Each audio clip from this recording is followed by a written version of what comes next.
Welcome to our weekly Zinzino Science Insights. I'm Dr. Natalie Kather. I'm a medical doctor, and I'm here with my brilliant biochemist husband, Stephen Cherniske. And we are quite honored that a couple years ago, Zinzino invited us to become product advisory board members, science advisory board members. And we also became independent partners. And as part of this noble and important endeavor of spreading the word about the importance of this prevention-oriented, test-based nutrition approach, we have really appreciated this this path of innovation, science quality, patents. Yeah. The whole package here for a doctor and a biochemist is just so attractive.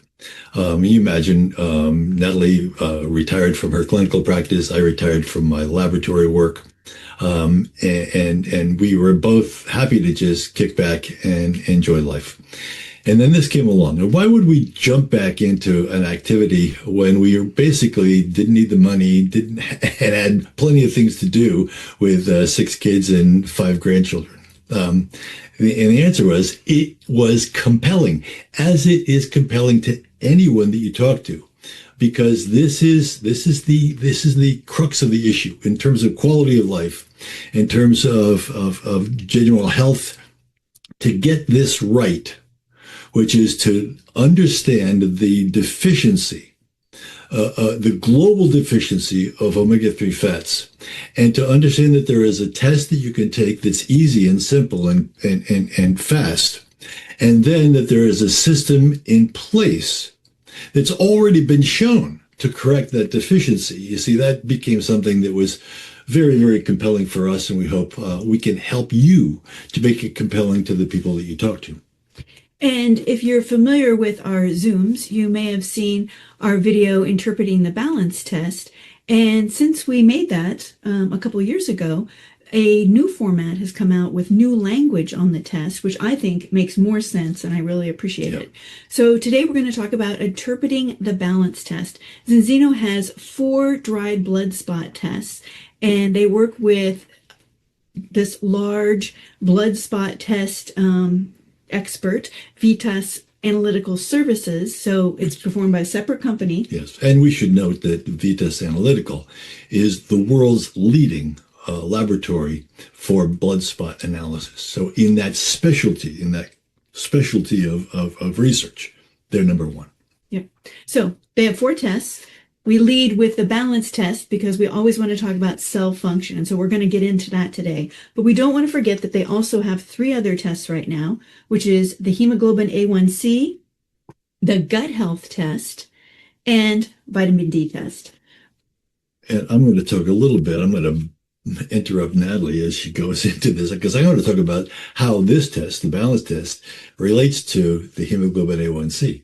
So stay tuned. That's going to be fun. All right, so I removed the identifying information on this test, and you'll see why I chose this test. We want to see if people are in balance when it comes to the basics of their omega-6 to omega-3 ratio, and that goal is 3-to-1. And in this client of ours, she was a pescatarian at the time. So as far as she knew, she was eating a very healthy diet, but that's why it's important to test and not guess. And this is a 21-page report, and you'll find that each page has really good information. And we're not going to dive into every page today. We're not going to just sit here and read it to you. What we want to do is give you the basic gist of this and the bigger picture of what's going on. And of course, how important this test is. That's why this Zoom is called Zinzino Science Insights. That's right. Okay, some key insights. Of course, everyone should do this test because 95% of the people who do the test are out of balance. And that's an important issue when it comes to cellular function, which leads to issues regarding tissue function, of course, whole body function. So a lot of people need more omega-3s in their diet and less omega-6s. And the report talks about the history of where that comes from and how our diets have changed and got us in this dilemma of this nutritional environment, which is not so healthy for our cells anymore. So people that come back with an omega-6 to omega-3 ratio of 3:1, hey, that's balance. We want that or better when it comes to omega-6s to omega-3s.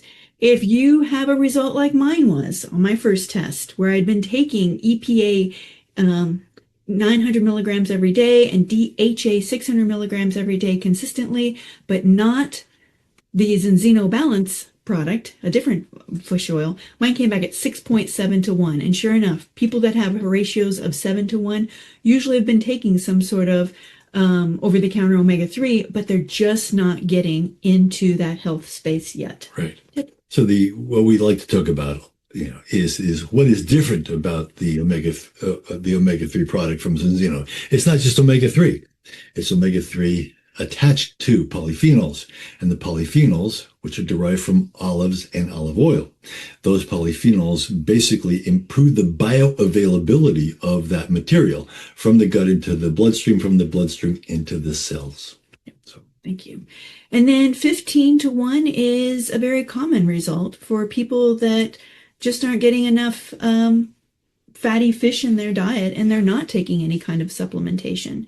So in this endeavor, in which there's now been 1.8 million tests performed, yes, we know the statistics. So as you read through these and think about what your result is, please remember that when you look around you and the people in your life, it's pretty likely that they're out of balance too. Yep. So I covered up the identification here, and here are the results. And our client friend was taking an omega-3 product, and she came back in balance. Interesting. But this is not the good kind of balance. So she did not get her money back for the test. No, because she's not qualified. She was balanced because not only did she have a deficiency in omega-3s, but also in omega-6s. And so we're going to dive into that and talk about that more.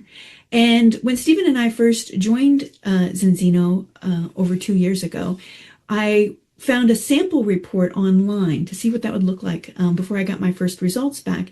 And the language that the laboratory first used, you used to describe it as needing a master's degree in biochemistry. So things have been changing, and we want to talk about this today because with the new language, and like I said, it makes more sense to me now. Yeah. So it may be that you haven't reviewed with any of your clients a recent balance test. So today we're going to talk about how the recent and renewed or revised a material differs. Yep. And so we want to point out some important things here. Yes, we're very familiar with the 6:3 ratio. We want it to be 3:1 or better in the setting, in the environment of enough omega-3, so at least 8% for your omega-3 index, and an arachidonic acid level of at least, 8.3% is the target arachidonic acid. There used to be protection score here, and now it's called the fatty acid score. And in the report, it'll talk about how that's calculated, but it's basically looking at protective factors regarding protecting your heart, your brain, and of course your overall health, because these fats are part of every cell membrane in your body. Yeah.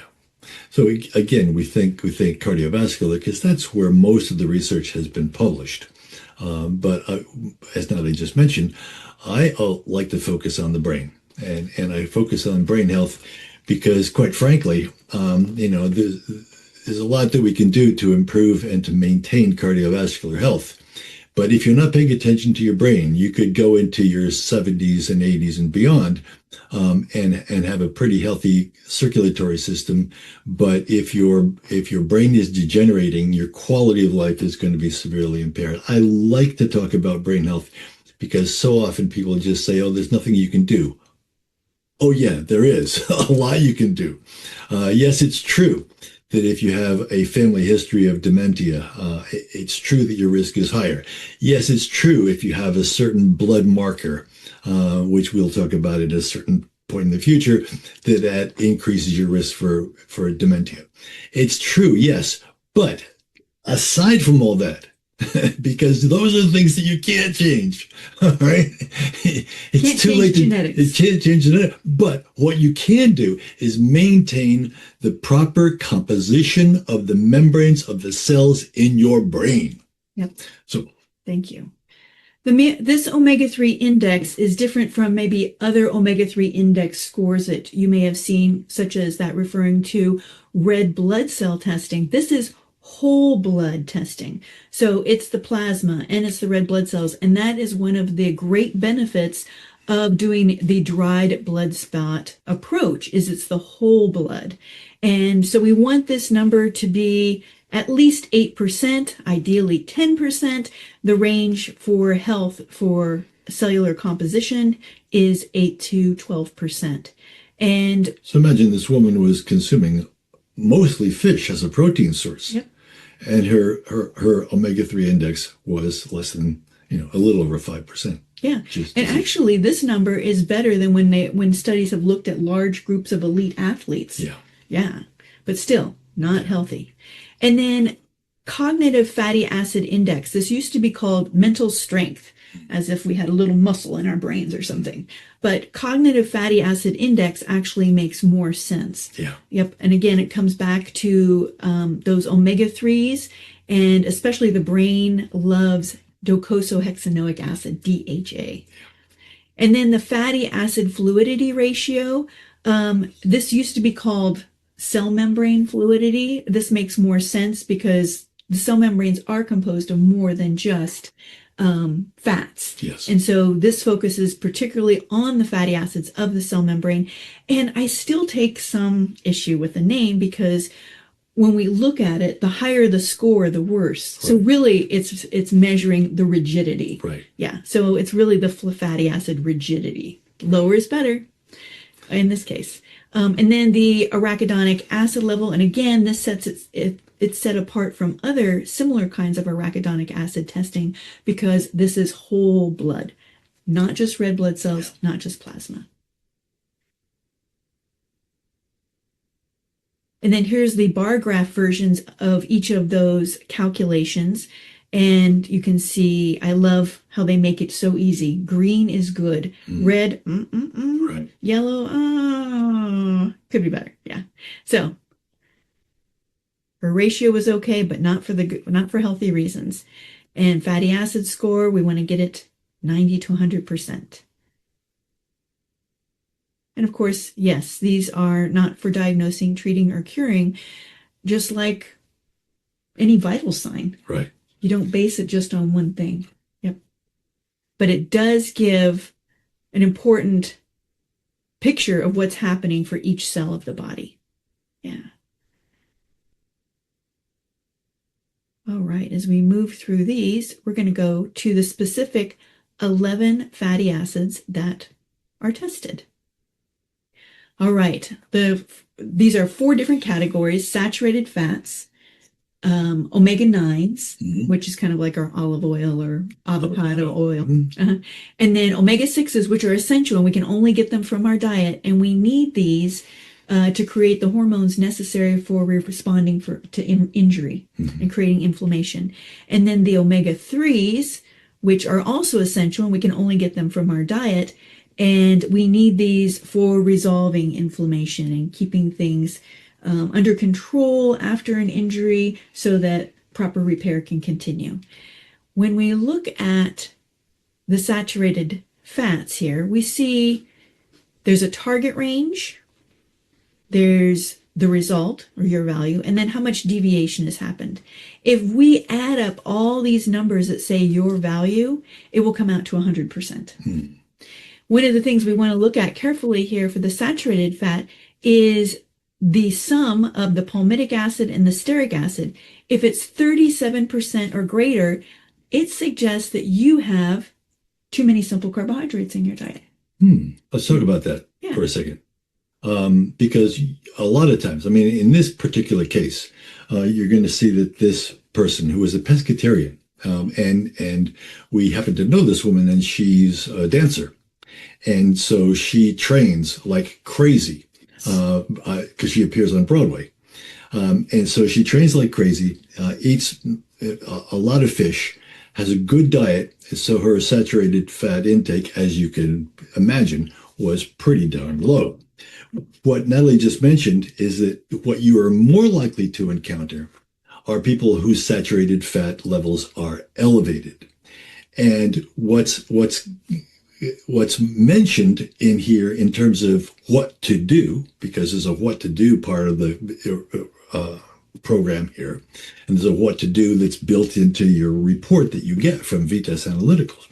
Very often, the report will say to reduce your intake of basically refined carbohydrates. And the response that I hear often is people say, well, wait a minute, you're telling me that my saturated fat level is elevated, and to deal with that, I should reduce my intake of refined carbohydrates and sugar? How does that work? It seems like a big leap. It's a big leap, but I want to explain it because this is about metabolism. So take a deep breath. What is metabolism? Simply put, metabolism is the way your body generates, stores, and uses energy. You can write that down. Metabolism is the way that your body generates, stores, and uses energy. Now, once we understand that definition, how does it relate to fats and sugars? Here it comes. You ready? The primary goal of your metabolism is to never, ever, ever waste 1 milligram, 1 microgram of energy. Because energy is the currency of life. Energy is what makes you you.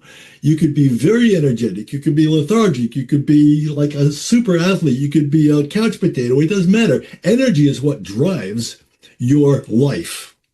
And that's because that's the essence, the currency of life. So knowing that your body will never let go of a single microgram of energy, where does that energy come from? It's coming from the food that you eat. So let's say your food that you eat contains carbohydrates, fats, and proteins, right? Those carbohydrates are broken down by your digestive tract into simple molecules called basically glucose, ultimately. I don't care if it's a baked potato or brown rice or a toast that you had for breakfast or the bagel that you had or the Coke that you swallowed. All of that is ultimately broken down primarily into glucose. Now, glucose is the what? It's the energy substrate that gets distributed throughout your body in various ways. 3 fates of glucose. Tell me if I'm going too long here, because I want to really get this. There's only 3 things your body can do with glucose. Number 1, use it for the immediate need. Let's say you just ran a 10K. The glucose that you're going to consume after that 10K is pretty much going to go to the muscles, because the muscles are going to say, hey, I'm looking for some energy here. I just ran a 10K. Fine. So immediate need is number 1. Number 2, what happens if there's really no immediate need? You've just been sitting around all day and you had a bunch of glucose in the last meal. Well, what's going to happen now? The muscles are saying, I don't need any glucose. So the liver, which is managing all of this, the liver is going to say, okay, I can store it as glycogen. Now, we've talked about glycogen and what a magical, amazing, miraculous molecule this is. But then what if the glycogen stores are full up already because you just don't move enough?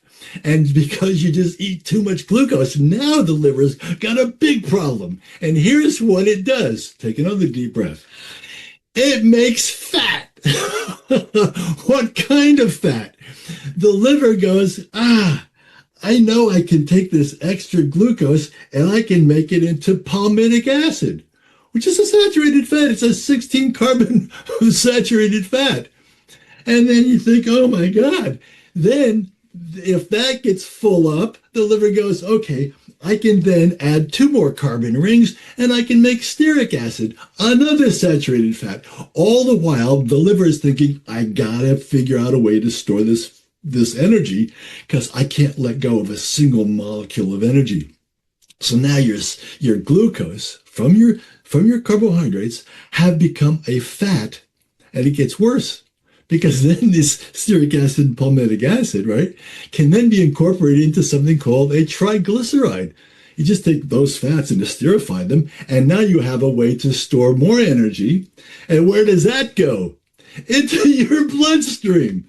The consequences of which are landing in your cell membranes. Landing in your cell membranes and making your blood sticky and prone to clotting and increasing your risk for cardiovascular disease and dementia. Okay, so these are important measurements. Very important measurements. Sorry for the diversion, but I want you to get that. This report that you're getting is giving you clues about how to improve your metabolism. And in this case, it is the relationship between the fat that you eat, the carbohydrates that you eat, and the amount of exercise which you do or don't perform. And so for our client here, she was actually low. Her deviations are minus. She's low compared to what the health target ranges are. So one of the things she wasn't eating, in other words, she wasn't eating a lot of saturated fats, nor was she consuming a lot of simple carbohydrates. And then omega-9, so the avocado / olive oil level, and she was a little bit elevated on that, but yeah, she's mindful. The nice thing about the balance oil products and balance products like the Ascent is that, especially with a result like this, you just add that to the diet. Don't have to do big dietary changes. For the omega-6s, you can see she had a lot of plant-based omega-6 in her diet. And that was actually a little bit elevated, spot on for these other ones. And then the arachidonic acid, she was low. We like to see that 8.3% is the target arachidonic acid level. So we recommended she add eggs to her diet. Yep. And she, of course, also added the balance oil based on her weight. That's the dose that she takes is based on her weight. And that helps address these deficiencies here, low in EPA, low in DHA, low in DPA. And so I just want to say, with her doing this program, she loves how her knees got so much healthier. Yeah. Yeah. Can I also add, how is it that a pescatarian could be low in EPA and DHA? We don't really know what kind of fish she was consuming. If she went to Costco and bought farm-raised fish, it's entirely possible that farm-raised fish, especially tilapia, does not contain appreciable amounts of EPA and DHA. As scary as that sounds, you think you're doing the right thing, but you're buying basically fish that ate garbage. They didn't eat polyphenols. And then we also talked about her athleticism. Yeah. Athleticism. There we go. Yeah, she's dancing it off. Yeah. Yeah, she's dancing off her good fats. And then we go further into the report here, where it talks about dietary advice. And we're not going to read this aloud to you, but it's certainly worth taking the time and going through it and highlighting the things that really are meaningful to you. Again, we want to have a fatty acid score that's really good, and that comes from having an omega-3 index above 8%. This talks about each of the issues in detail. I love that they tell you how it's calculated. When it comes to the fatty acid profile, which used to be the protective measure, it's really just 5 different fats which are looked at: the EPA, the DHA, and then the DGLA, the AA, and did I ever mention the DPA? Mm-hmm. Okay. So talks about dietary changes. For us, we went to our cabinet and did a better job at reading our labels. For example, we thought all pesto sauce had olive oil in it, but it turns out that some manufacturers make it with Trader canola Joe's. oil. Trader Joe's, as much as we like Trader Joe's, they're terrible when it comes to all their sauces, creams, gravies. They're all filled with canola oil instead of olive oil. And the reason is quite simple. It's all economics. Olive oil has become more expensive and is getting more expensive tariffs. And at the same time, canola oil is getting cheaper. So a 21-page report. This is a very good deal. It's economical, and you get this wonderful set of information that's really applicable. And they have 50 references to let you know where you can go and find more information. Yeah. All right. Hi, Carl. Thank you for your question. He says, someone who has taken the balance test came out 4-1. How much better would it be for them to get it down to 3-1 or less, please? And we have a dear friend, Jennifer Rao, and her first test was similar to that. It was like 4-1. But even though it wasn't that far off balance, she has noticed a lot of benefits in her health by using the balance oil and really getting down below 3-1, getting it even better. And in fact, the hunting and gathering diet, which is basically the genetic heritage for all human beings, the hunting and gathering diet produced a ratio of about 1-1. Yep. And so again, we think about having a cell membrane that's fluid in such a way that it allows even more nutrients in, waste products out, and of course, optimizing the energy of the cell. So going from 4-1 to 2-1 for someone can mean a big difference in how a lot of their tissues are functioning. Yeah. Colin, you have your hand up. Thank you. Yes, I just wanted to try out a question. It's supposed to do with some of the online influences where there's this war raging against seed-based oils. And it's about putting it into context. Not that they're completely bad for you, that there's balance and so forth to be achieved. And then the cascading effect of that is there are so many processed foods and even foods that would be considered in the healthy area. Like, for example, take some of these seed-based milks like almond milk. Why, for example, is linseed or rapeseed oil appearing in all these products? Some, I've been told, they're being used as emulsifiers to make your coffee smoother and stuff like that. Bread, because it helps add shelf life and moisturizer and so forth. So I suppose just to put it in a little context for me, if you could, rapeseed oil is not bad, is it?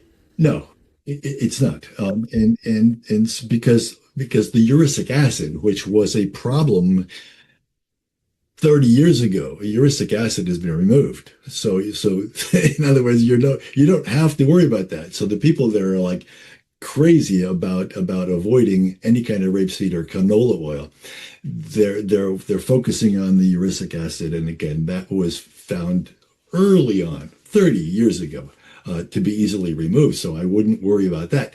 I think what you're talking about is the idea, which makes perfect sense, to try to focus on real food in its natural state, as opposed to something which has been refined and really ultra refined and processed. So then you're getting into fats which are really squirrely fats, trans fats, which result from the high pressure, high heat processing. Trans fats are really going to mess up your cell membranes. The hydrogenation process. Well, yes, and hydrogenation is another part of that. All right, and so you take a fat which is normally liquid at room temperature, and because you're making something that's good, you're going to want to put on a shelf, you hydrogenate it. All right, which makes it into a solid at room temperature. So you blow hydrogen over it. Well, you link. It's a bond. And now you've created a solid or semi-solid fat, which used to be a liquid at room temperature. So again, you're altering the chemistry of the fat. I think the simplest way to do it is to say, hey, look, just look at your diet. Try to get rid of the snacky, highly processed foods, especially the ones that are containing all these altered fats. Get your fats from natural products. Get your fats from your fish, from your eggs, from your dairy. Get those fats in a way which is as close to the way that nature produced those fats. And then make sure that you what? Exercise regularly. The relationship between the A1C test and the balance test is a relationship which makes sense, because this is telling you how well you are managing the glucose that's traveling in your bloodstream. The A1C test is showing you how often your glucose levels spiked into a danger zone after you ate food. And if that number is high, it means that you are in a metabolic emergency and you didn't know it, which is why we always encourage people to do the A1C test, not just the balance test. We want people to do the vitamin D test for reasons that Natalie can go on for the next hour, because she was the pioneer in recommending vitamin D at the levels that is now considered to be optimal. That was a great question. And I think that in this time where there's so much processing, manufacturers have been reaching for these oils because they're less expensive, right? Mm-hmm. And so we have to go back to reading labels. Yeah. Frenna says, can you mention cell membrane fluidity and the resolution of inflammation? Yes. So thank you for that. When we talk about cell membrane fluidity and we talk about our omega-3 fatty acids, both EPA and DHA are used to create resolvins to help reduce inflammation. But in the pattern of the body's chemistry, more often EPA is taken to the pathway of making resolvins, and more of the DHA enters the cell membrane. And so those of us who maybe had an injury or are dealing with some sort of ongoing inflammatory process might find that as they're supplementing their balance oil, their EPA number may not be as improving as well as their DHA level in the cell membrane. And so that's an important signal to them that if they're not aware of something chronic going on, that with that kind of result on their report, that they should be looking to see what might be going on, like maybe a silent tooth abscess. That's common. But again, the inflammation is ongoing. It's a natural part of the human biochemistry. And so, as Natalie just mentioned, it's not just inflammation, but it's how long does the tissue remain inflamed? After an injury, after an illness, how long does the inflammation remain at the elevated state? And guiding that in terms of getting inflammation back down to the balance where you want to be, that is accomplished by resolvins, right? Which are derived from omega-3 fats, primarily EPA. So if you don't have enough EPA, your inflammatory response will be elevated for a longer period of time, perhaps as long as years, which is going to contribute to what? Degeneration of your body. Why is that? In the seesaw of damage and repair that we've talked about over and over again, and which we'll talk about forever, in this relationship between damage and repair, the most damaging force in your body is inflammation. And so what we're trying to do here is we're trying to understand this very basic fact, which is you need to improve repair and you need to reduce damage. And reducing damage means you have to pay attention to the damage that can occur throughout your body and brain when inflammation is elevated. And so, again, you have to understand that resolvins and their related compounds called protectins were only discovered 20 years ago. 20 years ago. I mean, this is new stuff, relatively new science. And so if you ask your conventional doctor who went to medical school 40 years ago, what are resolvins? It's entirely possible that your conventional doctor would say, I have no idea. What are you talking about? When in reality, it is a critically important part of maintaining your health because they're coming from omega-3 fats. Resolvins come from omega-3 fats, and resolvins are what takes inflammation from here down to here. And that's what you want to do to enable your body to repair. Art Napolitano shares, I have family members that have connective tissue disease, which I know little about. I also know we are focused on keeping healthy people healthy.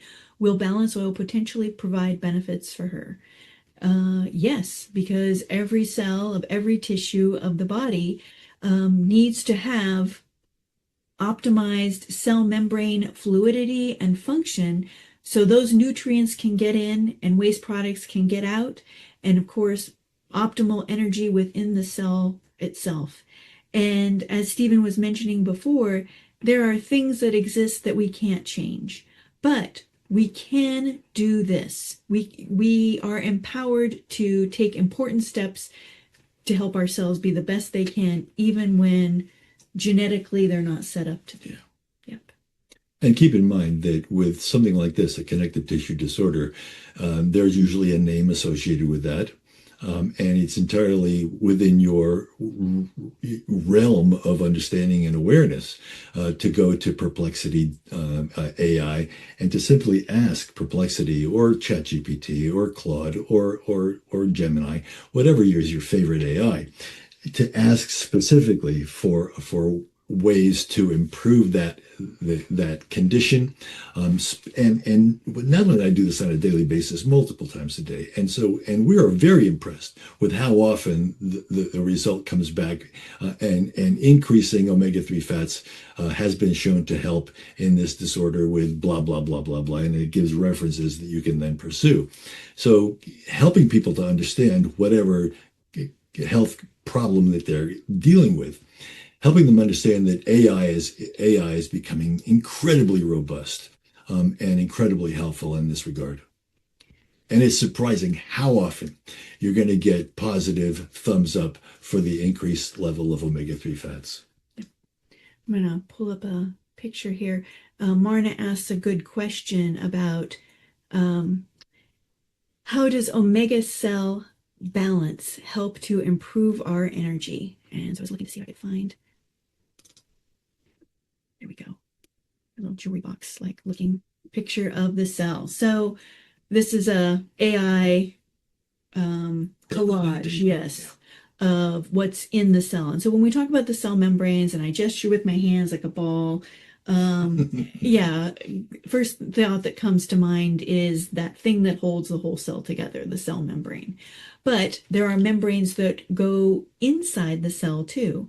Golgi body apparatus here, lysosomes, and this is the mitochondria. This is part of a mitochondria. It comes out oval like that, and these are membranes in the mitochondria and there too.